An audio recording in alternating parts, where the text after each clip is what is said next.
Tricia has an 85% statistic she likes to share. Yeah, I found this somewhere. I don't remember where, so I can't tell you the source, but I grabbed a hold of it because I liked it. And it was, if you're a good parent, a great parent, 85% of the time, your kids are going to be awesome because they're resilient. And that other 15% is what we usually focus on.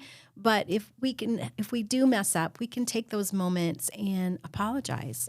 I blew it. I shouldn't have yelled at you like that. I'm really sorry. All right.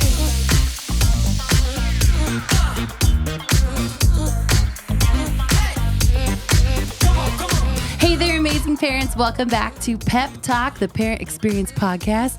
I'm Kayla, joined with my co-host. I'm Robert. And we're super excited to be back for a new episode of the podcast. Yes, Pep Talk. So we hope that this episode is encouraging for you and that it just encourages you on your parenting journey. So just a quick reminder, release a new episode on the 15th of every month. So wherever you're listening, subscribe and follow so that you can get that in your feed as soon as that's released. And then also engage with us. You can like wherever you're watching. You can leave a comment.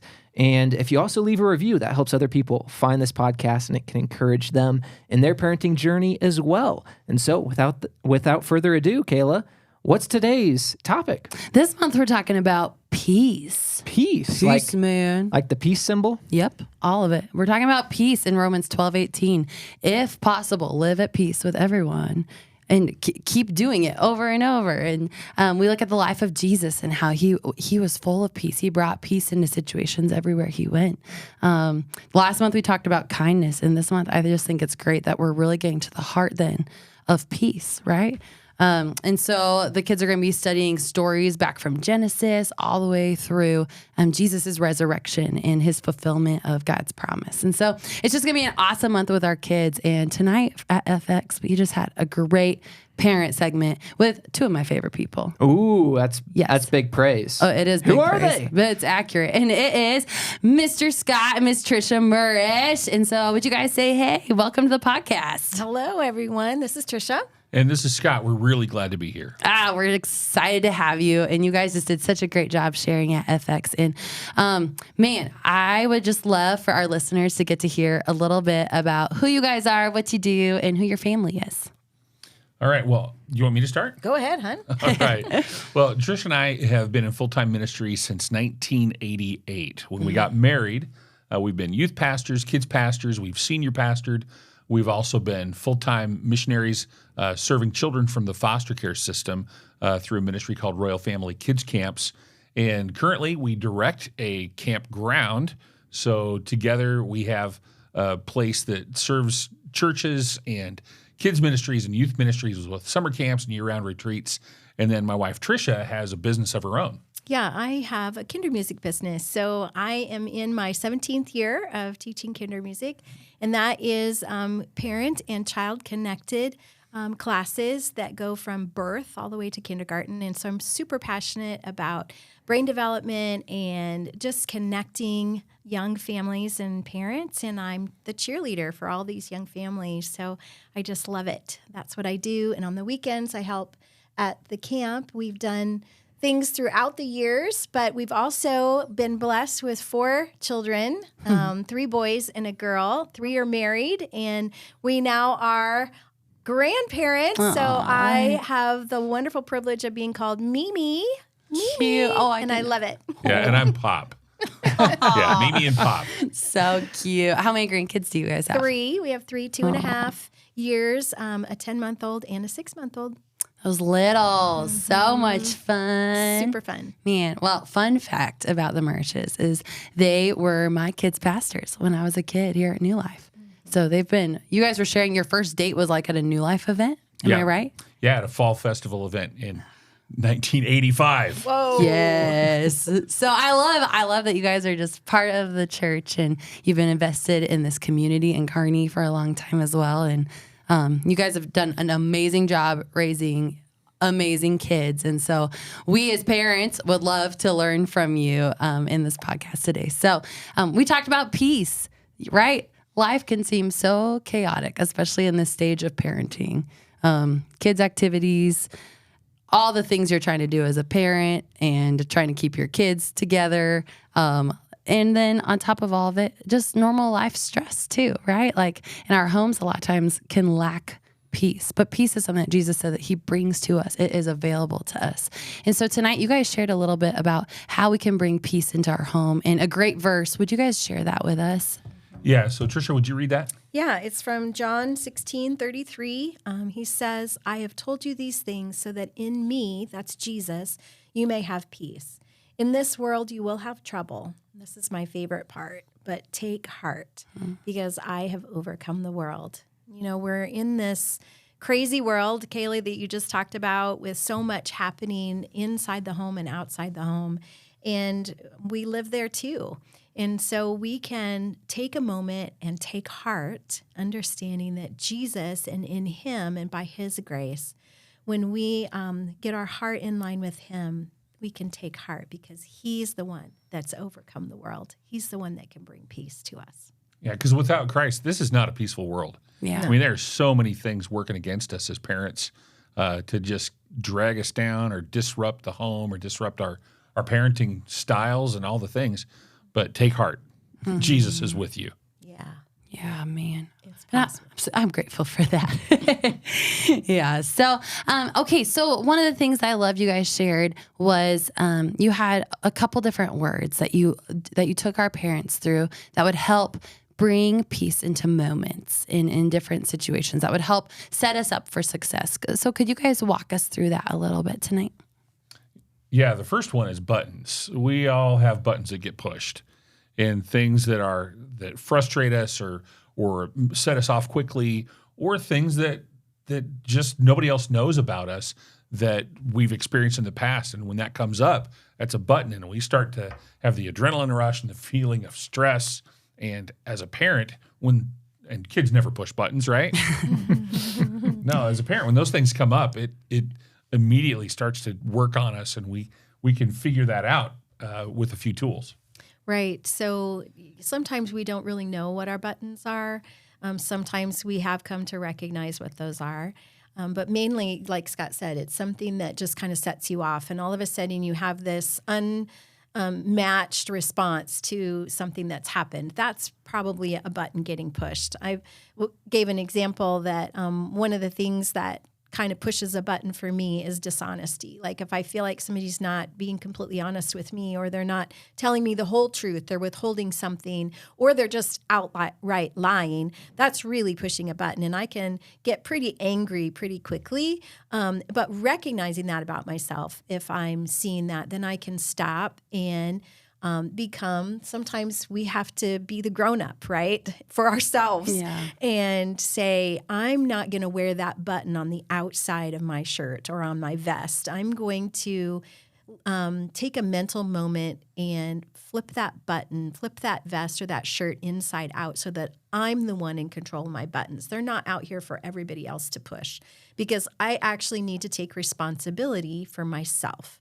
I'm responsible for how I respond when somebody pushes a button. So the best thing I can do is flip that inside and take control and say, I'm going to not let somebody else push my buttons. And if they do get pushed, that's when we can use that next thing, which is Breathing. Mm-hmm.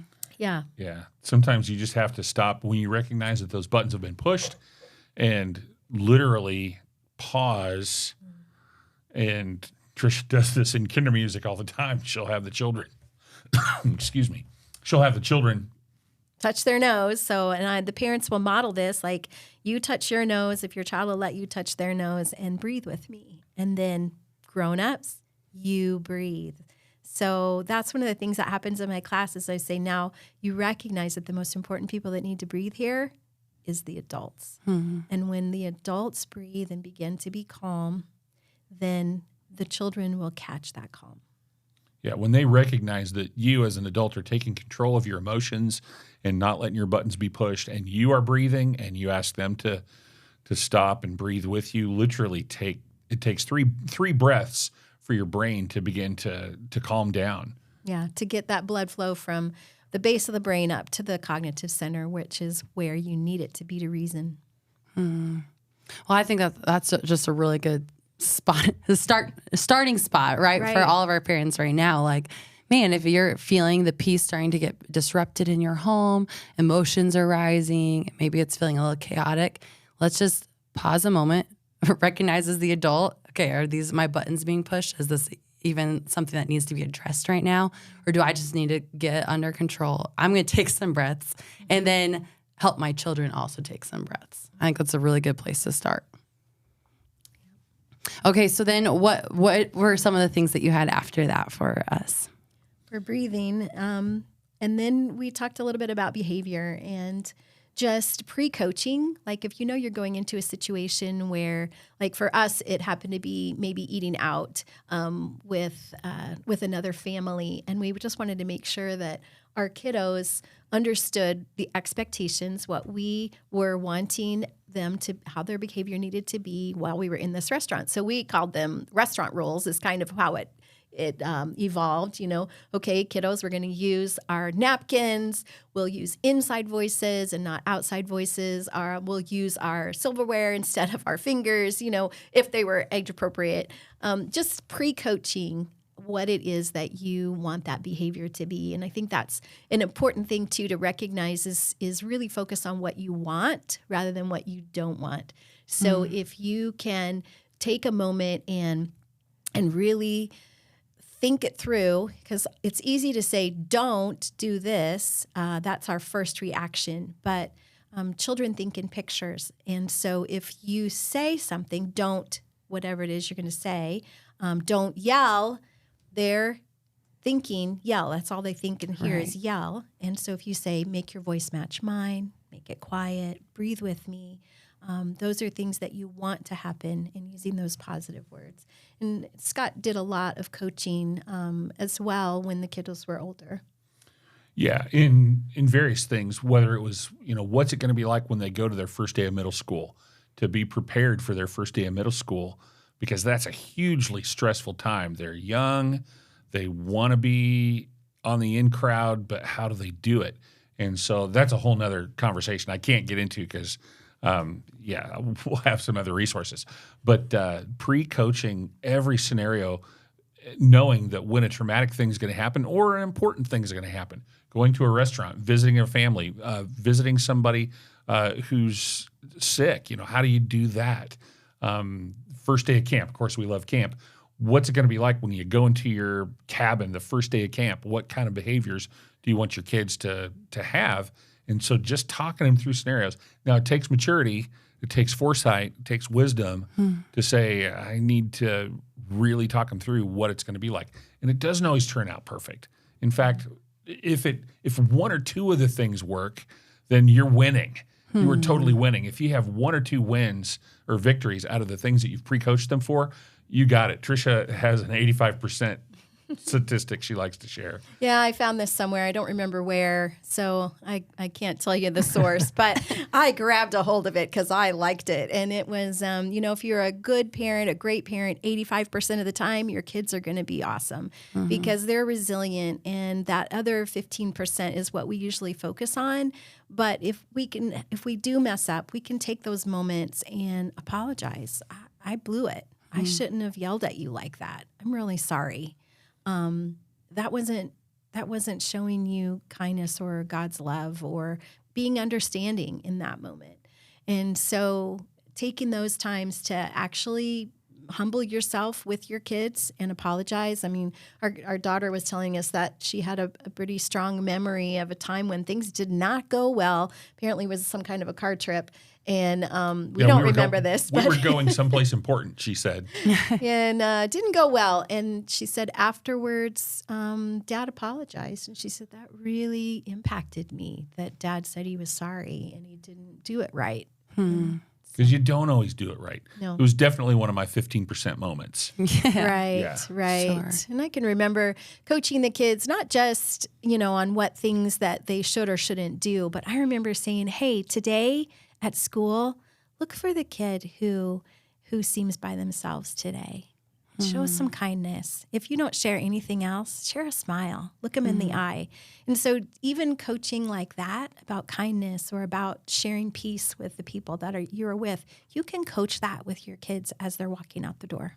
And when it comes to coaching, I guess one question I would have for our parents would be, what does it necessarily look like when it is coaching? Is it always that, like, are you sitting across the table telling them, hey, here's how I would like you to act in this situation? You talked about on your drive to a restaurant, giving that, with little kids, you can do play therapy, and act out the situation and practice it with them. But as they get older and maybe parents start seeing the glass eyes as they're trying to coach them and prep them for a situation, what would you say to a parent that's facing that?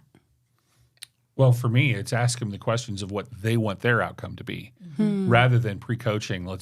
You can just talk through a scenario with a preteen or even a teenager, even an older teenager, and say, "Hey, this is, it's going to be a big event, homecoming, whatever. What do you want homecoming to look like? How do you want this night to play out for yourself?" And then let them talk about it. And sometimes they'll say, "Oh, Dad, don't." And I'm just thinking about helping you have the best experience possible. What do you not want to have happen tonight? And so they set their own boundaries for themselves. They set their own behaviors because you've done this. We've used something throughout the raising of our kids that we've called the gradual intentional release of freedom. So parenting through the gradual intentional release of freedom, that the older they got, the more things that they're going to want, like a cell phone or a car or an ability to take a road trip. And so each scenario that they were coming on, we would say, what's it going to take? What are the responsibility levels that you're going to want to have to be able to earn this next place? And so that's been kind of the way we've pre-coached our kids and let them coach themselves, because the goal was when they go off to college for them to not experience the first day of college and just explode with all this newfound freedom. We want them to have experience handling freedom, because it's the most addictive drug in the life of a teenager. We pull that from Shanti Feldhahn's book for parents only. It's more addictive than anything to a child, is the experience of freedom. And so, helping them paint the pictures of what they want their outcomes to look like, rather than just telling them what you think their outcomes should look like. That's good.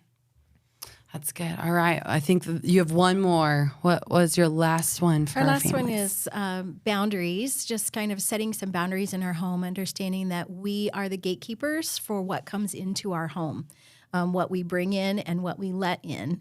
And so, I know it's kind of unheard of in this day and age, but we visited a little about the fact that we had one television. And so everybody either had to agree about what was being watched, or we all knew what was happening. We had a computer, but it was out in the main kitchen living room area, and it was facing out, so anybody that would walk behind could see what was happening on the computer.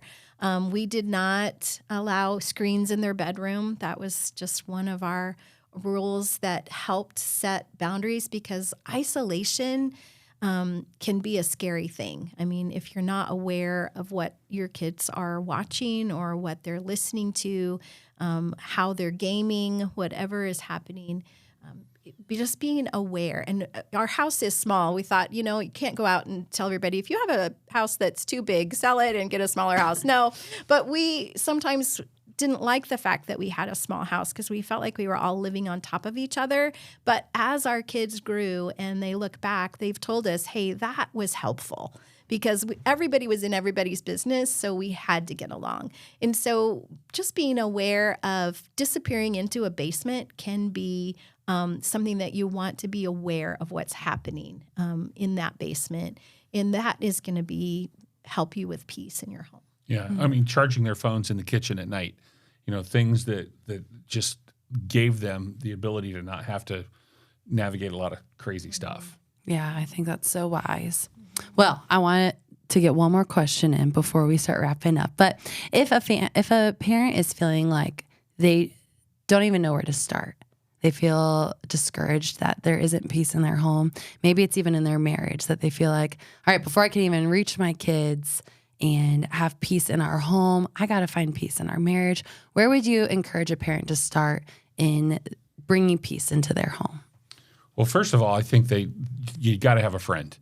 If you're a single mom, single dad, you have to have a friend that you can talk to, that you can just express your heart with and feel, whether it's your parent, that you're a single parent and you need to talk to your folks, or a brother or sister or whatever, but you cannot parent by yourself and feel successful. It just, you've got to have community, whether that's, you name it, you just can't do it alone. And so that's a big thing for me. I think just offering hope that, if peace begins in our heart, guess what? That's what Jesus does best. He changes our hearts when we ask him to. And so I think just taking a breath and praying. I mean, sometimes we say we're praying, but did we really pray? Right. And so just really crying out to God, and then understanding that he does that best. He changes our hearts. He's the one that brings peace in, and he's the one that gives us grace when we mess up, and forgiveness. And so there is hope. We're not always going to have peace in our home. I can guarantee you that, because Jesus even said it in that verse that we started out with. He said, but take heart, because I've overcome the world. In this world you will have trouble, but take heart. Yeah, there's some great tools out there. Kevin Lateman's book, Have a New Kid by Friday, Shanti Feldhahn, For Parents Only, even the Chapman books on the love languages. There's a love language for children. Yeah, that's a good one. Those are good tools. So read, if you're alone, read. Find a friend, someone you can pray with. If you're a couple, be on the same page. Just really communicate ahead of time how you're going to handle scenarios and be on the same page. I love it. We'll put those books that you mentioned there in the show notes for you guys, so you can look those up and look into those resources. One final question to wrap up our time together today. I loved how you talked about, if you're a great parent, 85% of the time your kids are going to be great. And we all have those 15% moments. And sometimes people can look at successful parents and think that, oh, they must have just got everything right all of the time. So I'm wondering if either one of you could share maybe a moment where you had a 15% moment and a lesson that you learned in your parenting, maybe that could help another parent who's going through maybe a similar moment, or maybe they don't have to go through that moment, hearing from you. So what's something that you learned in your parenting journey that you wish that you just would have learned a little bit sooner? Do you have anything that you can share with our listeners? Well, I have a moment when we would pray with our kids at night, each night, every night. We would go into the room and we'd pray with them. We'd read a storybook that started once upon a time, and then we'd read scripture, and we would say, this happened this many years ago in the Bible. And they knew the difference between a storybook and a Bible story. But the praying with our kids came to a halt with one of ours when they were a teenager, and they said, Dad, I really don't want you to come into my room at night and pray with me anymore. And it crushed me. I was speechless for a moment. And I was just like, I failed. What did I do wrong for one of my kids that I just love with everything that I have, to say, Dad, I really don't want you to come into my room at night and pray with me anymore. And I realized at that point that one of our kids was saying to themselves, I need my faith to be my own. I don't want it just to be you, like, telling me I need to figure it out on my own. And so I said to that one of our children, I said, well, okay, I won't come in and pray with you anymore, but just know that I will be every night praying for you, because I love you and I want you to have the best life possible, the best future possible. And that